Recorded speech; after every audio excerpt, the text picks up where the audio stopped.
네, 여러분 안녕하세요. 다이어리 채널 주인장이고요. 오늘은 좀 복음 묵상을 할 건데 이게 내용이 너무 길어가지고 제가 간략하게 설명을 해드리고 그리고 어떤 부분을 우리가 기억해야 되는지를 제가 알려드리려고 합니다. 일단은 시작을 해보자면 오늘 복음 내용은 이제 예수님께서 십자가에 못 박혀서 돌아가시게 되는 그 과정을 이렇게 쭉 보여주는 부분이고요. 마태복음 26장 14절부터 27절 그리고 66절 말씀입니다. 그래서 지난 비디오에서도 얘기했지만 예수님이랑 사제들, 아니 사제들이 아니라 바리사이들 그리고 여러 지도자들 사이에 많은 긴장감이 있고 마찰이 있었다고 말씀을 드렸죠.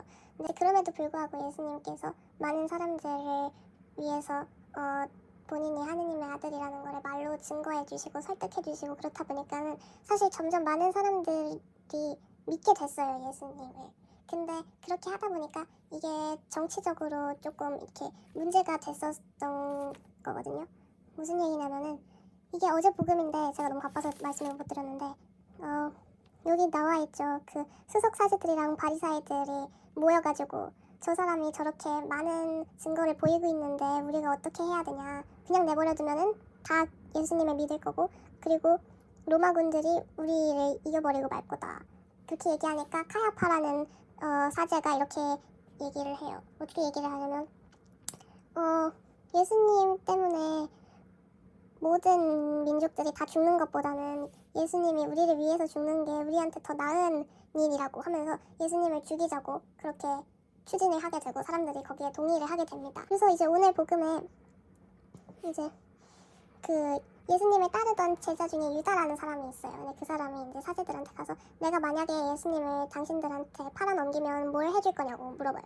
그래서 그 사람들이 은 30잎을 내주겠다고 했어요. 그래서 이제 유다가 돈에 눈이 멀어가지고 예수님을 팔아넘길 생각을 하게 됩니다. 근데 또 다른 복음에서 보면은 제가 신학자가 아니라서 설명을 정확하게 안 할 수 있는데 다른 복음에 보면은 이미 마귀가 유다의 마음 안에 들어가서 예수님을 팔아넘겨야 되겠다는 생각을 심어뒀다고 나오긴 합니다. 어쨌든 그래서 어떻게 팔아지게 됐느냐면은 축제하는 날이 돼서 이제 막 잔치 음식도 있고 막 이렇게 되어 있었어요. 그래서 거기에서 밥을 먹다가 이제 예수님이 너네 중에 나를 팔아넘길 사람들이 있다라고 얘기를 한 거예요, 제자들한테. 그래가지고 제자들이 다 놀라가지고 저는 아니겠죠, 저는 아니겠죠 라고 얘기하다가 이제 유다도 찔리니까 저는 아니겠죠 라고 한 거예요. 그래가지고 예수님이 뭐라고 했냐면 너가 그렇게 얘기했으니까 너가 그렇게 하게 될 거라고 얘기를 했어요.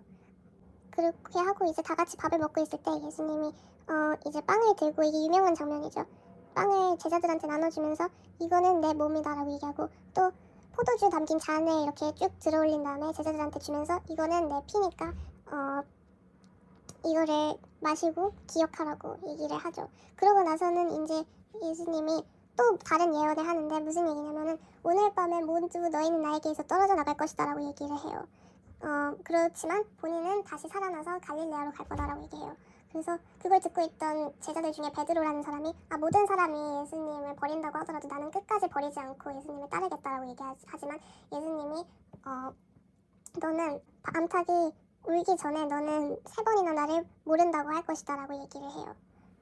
그렇지만 베드로는 예수님이랑 자기가 같이 죽는다고 하더라도 그런 일은 절대로 없을 거다라고 얘기를 하죠. 어쨌든 그러고 나서 이제 겟세마니 동산에 가서 제자들하고 같이 기도하시고 제자들이 계속 잠에 드니까 잠에 들면 안 된다고 하면서 같이 기도를 하고 이제 내가 팔아질 때가 왔다 하고 이제 가고 있는데 유다가 와가지고 인사를 하고 로마 제군들이랑 짠 대로 이제 예수님한테 입을 맞추니까 병사들이 다 예수님을 끌고 가기 시작했어요. 잡힌 거죠. 이제 진짜로 잡힌 거죠. 그래서 아까 앞서 복음에 얘기했던 카야파 대사제한테 예수님이 붙들려서 잡혀갔어요. 근데 이제 예수님이 딱히 잘못한 거는 없거든요. 잘못한 게 없어가지고 이제 만들어내야 되잖아요. 사형에 처하게 하려면. 그래가지고 거짓말을 막 해요, 사람들이. 하느님의 아들이라고 거짓말을 한다. 성전을 허물고 사흘 안에 다시 세울 수 있다고 얘기를 했다. 이렇게 얘기를 하는데 그 사제가 근데 이제 예수님이 가만히 있었어요. 그래서 그 사제가 왜 가만히 있냐, 왜 해명을 안 하느냐고 하니까 예수님이 나는 사실 원하기만 하면 하느님한테 기도하면 하느님이 천사들을 보내줘서 나를 지키게 할 수도 있고 그렇지만 그렇게 하면은 그 아버지의 뜻이 하느님의 뜻이 이루어질 수가 없기 때문에 그렇게 하지 않는 거다라고 얘기를 했어요. 그랬더니 그 사제가 화가 나서 방금 저 사람이 하느님을 모독했다고 하면서 거기 앉아있던 다른 사람들한테 이 사람이 어떻게 하면은 좋겠느냐고 해서 사람들이 저 사람을 십자가에 못 박으라고 해가지고 십자가형을 받게 되는데요. 여기에 못 박히게 되죠. 이게 뭐냐면은 성당에 갔더니 이거를 줬어요. 어쨌든 예, 여기에 못 박히게 되는데 여기에 못 박히게 된다는 게 무슨 얘기냐면은 당시에 엄청 큰 잘못을 저지른 사람들이 받는 최고의 형벌이 십자가형이었어요. 그래가지고 예수님은 잘못한 것도 없는데 최고형을 받아버린 거예요. 예, 여기에 못 박힌 겁니다. 아무것도 잘못한 게 없는데. 그래서 이제 군사들이 예수님을 끌고 가가지고 옷을 벗기고 막 채찍질하고 조롱하면서 막 언제는 유다인들의 왕이라고 하더니 뭐 이제 자기한테 벌어지는 이 십자가형도 피해가지 못하고 어쩌고 저쩌고 하면서 막 조롱을 하죠. 가시관을 씌우고 때리고 침을 뱉고 하면서 그렇게 합니다. 그리고 이제 못 박힌 상태로 이제 막 다른 사람들이 막 비아냥 거리죠. 다른 사람을 구할 수 있는데 왜 자기도 못 구하냐 막 이러면서 얘기를 합니다. 그렇게 하니까 예수님도 이제 시인이면서 사람의 모습으로 온 거잖아요. 그러니까 이제 우리랑 똑같이 고통을 느꼈단 말이에요. 예수님도. 그러니까 이제 이게 하느님의 뜻에 따른 일인 건 알지만 어쨌든 힘들 거 아니에요. 그래서 막 힘이 드니까 왜 나를 버렸냐고 막 그러면서 울부짖어요. 하느님한테. 그렇게 막 크게 구해달라고 왜 버렸냐고 하면서 이제 예수님이 죽고 나니까는 어떤 일이 벌어지게 됐냐면은 성전 휘장이 위에서 아래까지 두 갈래로 쫙 찢어지고 땅이 흔들리고 바위가 갈라지면서 죽었던 사람들이 다 살아나게 됩니다. 그러면서 이제 그렇게 하다 보니까 이제 다른 사람들이 막 진짜 하느님의 아들이 맞는가 보다 이러면서 막 두려움에 떨기 시작을 하죠. 그렇게 되고 나서야 이제 사람들이 믿은 거예요. 예수님이 정말로 하느님의 아들이라는 걸. 이 사건이 일어난 다음에야 믿게 됩니다.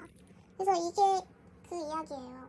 예수님이 돌아가신 그 과정을 담은 모든 이야기고 우리가 여기에서 알아야 되는 거는 일단은 유다가 은 세덩이에 예수님을 팔아넘기죠. 근데 이것만 읽으면 사실 어떻게 예수님을 따른다던 제자가 그런 일을 할 수가 있느냐라고 생각을 할 수가 있지만 사실 우리도 생각해보면은 일상생활을 하다가 다른 거랑 예수님을 맞바꾸는 일이 굉장히 많단 말이에요.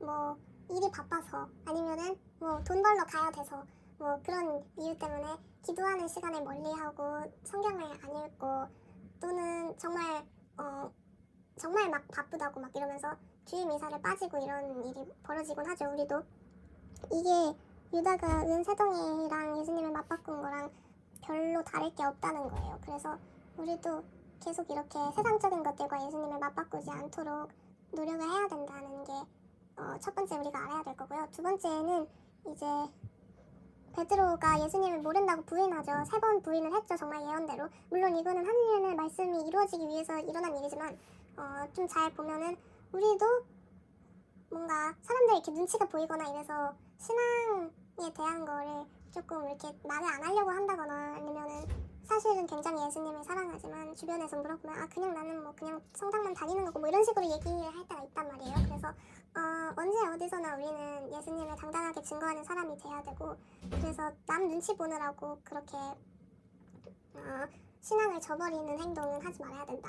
우리도 그런 경향이 있다라고 꼬집어주는 그런 부분이라고 볼 수 있겠습니다. 그래서 그 두 가지를 잘 기억을 하셔야 돼요. 뭘 기억해야 되냐면 다시 말씀해드리지만은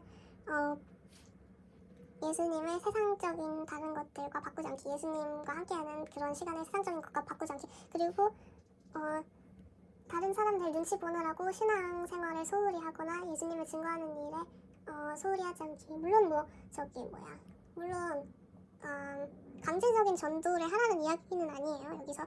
근데 막 강제적으로 전도하라는 건 아니지만 그래요 내가 예수님을 믿는 사람이에요 라고 당당하게 얘기를 할 수는 있어야 된다는 거예요. 누가 물어봤을 때 누가 혹시 종교가 있으시냐 아니면은 뭐 그리스도교 신자시냐 그러면 그렇다 나는 예수님을 믿는 사람이다 라고 얘기를 할 수 있을 정도의 용기는 있어야 된다 라는 이야기입니다. 그렇습니다. 그래서 이거를 잘 기억을 하시면서 신앙생활을 하시면 좋을 것 같고요. 저도 사실 이런 비슷한 실수를 많이 했어요. 어제도 제가 아까 시작할 때 말씀드렸죠. 바빠서 못했다고. 벌써 맞바꾸고 있는 거예요. 세상적인 것들이랑. 그래서 저도 이게 완벽한 사람은 아니고 어쨌든 그래서 우리 모두 노력을 해야 됩니다. 아무리 예수님을 잘 안다고 해도 아무래도 예수님은 눈에 보이는 존재는 아니다 보니까 우리가 세상 살면서 이제 눈에 보이는 물질적인 것들이랑 이렇게 맞바꾸게 되는 경향이 있는 것 같아요. 그래서 이런 일이 벌어지지 않도록 말씀 매일 잘 읽고, 이거 앱이 진짜 좋아요. 이게 오늘의 말씀이라는 앱인데 여기 들어가면은 이렇게 복음 구절도 나오고요. 매일 묵상해야 될 거 복음 구절하고, 사실 제가 시간이 없어서 못 읽었지만은 이렇게 위에 이렇게 1독서 2독서 말씀도 같이 나와요. 미사에 가서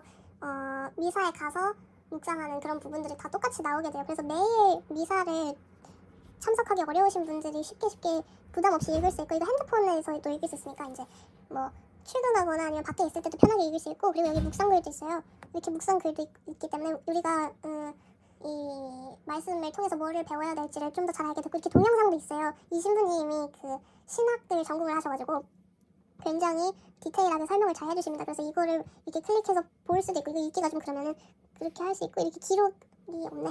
제가 이런 식으로 이렇게 달력에다가 이제 기록도 할 수 있게 돼 있어요. 그래서 이게 아이패드 앱이라 가지고 제가 아이패드로 잘 안 봐요. 그래가지고 기록이 없는데 핸드폰에는 기록이 많아요. 그래서 어쨌든 이런 앱을 통해서라도 매일매일 말씀을 잘 읽고 제일 중요한 걸로 생각하는 신앙인이 됐으면 좋겠습니다. 바꾸지 말자고요, 예수님의 다른 거랑. 그런 한 주 되시길 기도드리고, 기도도 열심히 잘 하자고요, 여러분. 왜냐면 예수님은 항상 우리랑 함께 있기를 원하신다고 했고, 또 다른 말씀을 보면은 이제 그 제자들을 뽑을 때 마귀를 퇴치하는 권능이랑 그리고 함께 있기 위해서 뽑았다고 되어 있을 정도로 우리랑 항상 함께 하고 싶어 하시니까는 기도로 소통하고 같이 시간을 보내는 그런 신앙인이 되시길 바랍니다. 여러분, 자, 오늘 복음 말씀 여기까지고요. 그래서 세상적인 거랑 예수님이랑 바꾸고 싶을 때 이거 부러져. 이거 나뭇잎으로 만든 걸 가지고 자꾸 부러지네. 세상적인 거랑 예수님이랑 바꾸고 싶을 때 이 십자가를 기억을 하세요. 제일 나쁜 행동을 한 사람들이 받는 그 십자가형을 아무 잘못 없는 예수님이 오해를 받고, 또 정치적인 그런 이유 때문에, 세상적인 이유 때문에 제일 나쁜 형을 제일 잘못이 없는 사람이 받았다. 이거를 잘 기억을 하시면서 그만큼 예수님이 우리를 정말 사랑하신다는 것을 기억하는 한 주 되시길 바랍니다. 오늘 복음은 여기까지 하고 십자가 잘 기억하는 한 주 되시길 바라겠습니다. 다음에 또 만나요. 안녕.